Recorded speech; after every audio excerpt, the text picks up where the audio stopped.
सङ्कुलन। मेरो नाम गङ्गामाया शर्मा हो।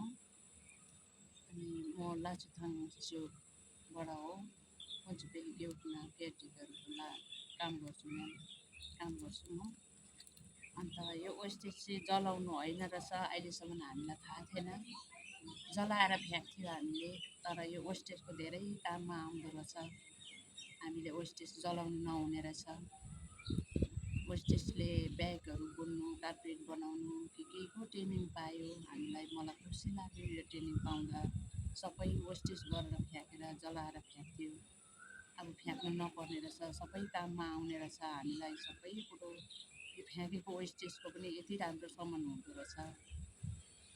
अनि मलाई चाहिँ खुसी लाग्यो, अब फ्याँक्नु परेन।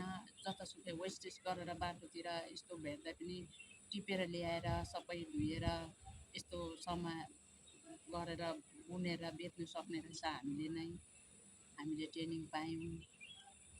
अन्त हामीले अहिले यस्तो फ्याँक्ने वेस्टेजहरूको कति पैसा आउँदो रहेछ हामीलाई अहिलेसम्म थाहा भएन। वेस्टेज गरेर फ्याँक्यो, अबदेखि चाहिँ फ्याँक्नु नहुने रहेछ, जलाउनु नहुने रहेछ।